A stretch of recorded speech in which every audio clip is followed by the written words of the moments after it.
ये हमारे ex chief justice of India DY Chandrachud, ओ भाई ये अपने आप को सुपर लेजेंडरी चीफ जस्टिस सोचते हैं। इनको लगता है कि एक्चुअल न्यायमूर्ति यही थे, ये जमीन पे उतरे थे और लॉ लॉ कमाल कर दिया था देशवासियों के लिए। अभी भी रिसेंटली इन्होंने ये श्रीनिवासन को इंटरव्यू दिया और भाई अपनी पूरी की पूरी लेगेसी को रेल दिया परमानेंटली।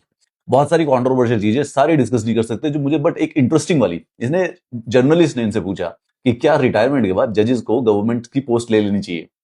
अंकल बोले ले लेनी चाहिए, मुझे क्या फर्क पड़ता है। अंकल रिटायर हो चुके हैं, डिलिमिटेशन कमीशन का चेयरमैन की जॉब खाली आ रही है, it's like looking right in front of you. चुपचाप से चिपका के चले गए। Now as an very ordinary citizen of our country, मैं दो चीजों में डेफिनेटली मानता हूं। एक्चुअली में जो हमारा मॉडर्न सिस्टम है ना, वो लिटरल इस प्रिंसिपल पे बना हुआ है कि एग्जीक्यूटिव और जो जुडिशरी है, ये दोनों के दोनों ना बिल्कुल अलग होने चाहिए। जो ये दोनों मिले तो फिर बेसिकली फिर ह्यूमन बींग्स या जो सिटीजन्स और जो डेमोक्रेसी और कॉन्स्टिट्यूशन, वो सब फालतू के, वो लिटरल वर्ड्स हैं और उसके अलावा कोई भी मैटर नहीं। पहले एक मॉडर्न कॉन्स्टिट्यूशनल प्रिंसिपल है कि executive and judiciary shall be separate.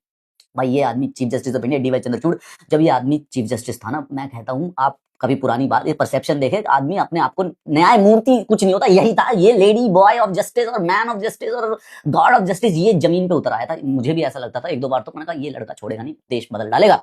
But क्या नकली चीफ जस्टिस निकला है भाई। चीफ अभी खुद रिटायरमेंट की जॉब की बारी आई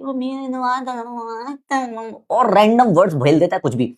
अब क्या है कि असल इससे एक बात को मुझे पता चला कि देखो, बड़े बड़े लोग ना चीफ जस्टिस ऑफ इंडिया पहुंचे हुए, वहां पे रैंडम शब्दों को पिरो के कुछ कुछ सेंटेंसेस बोल रहे, सब्सटेंस ज्यादा है नहीं, क्योंकि खुद के पापा चीफ जस्टिस थे, अपन भी चीफ जस्टिस बन के वाइब करते रहो, क्या प्रॉब्लम है, माइक हमारे हाथ में, प्लेटफॉर्म हमारे हाथ में, कुछ भी बोल देते। मेरे को इसकी जो सबसे मुझे इसकी रियलिटी पता चली थी, ये आदमी चीफ जस्टिस ऑफ इंडिया से तो हटा, लेकिन इसने अपना बंगला खाली नहीं किया। तो जैसे ही बात आई कि बंगला खाली क्यों नहीं किया, एकदम 2 मिनट में आगे, ये बाद में इमीडिएटली हर बात पे मैंने नोटिस किया, डीवाई चंद्रचूड़ी, वो मेरी 2 डॉटर्स हैं, वो दोनों डॉटर्स मैंने ना, वो लाइक मैंने गोद ली में, they are adopted, they are special needs kid. ये मैं इसके टेन्योर के दौरान कम से कम नहीं तो 6-7 बार सुन लिया। इसकी फोटो आती, the 2 daughters they are adopted. भाई साहब, ये आदमी लिबरल प्रोग्रेसिव बनने के चक्कर में ये बबलू बना गया सबका, नकली आदमी। एज बार कह रहा हूँ कि चीफ जस्टिस ऑफ इंडिया या तो प्योर बायस्ड ही हो, मैं कहता हूँ उससे क्लैरिटी रहती है, ये वाला जज है, ये प्रो गवर्नमेंट है, ये जजमेंट ही नहीं देना। बट जो सबसे नकली वाले कुंभकर्ण होते हैं ना, वो होते हैं हमारे डीवाई चंद्रचूड़ जैसे। कुछ भी बोल लो, मैं लिख के दे रहा हूँ तुमको, डीवाई चंद्रचूड़ को कुछ भी बोल लो, he'll always come up with this, I have 2 daughters, they are of special needs and they are adopted. I am so good. I am just too amazing. मेरी गाड़ी का जो नंबर वो 0001 होना चाहिए। I drive a Mercedes 000, 5 lakh रुपए का number कहीं से भी दिलाओ। But I adopted 2 special need girls.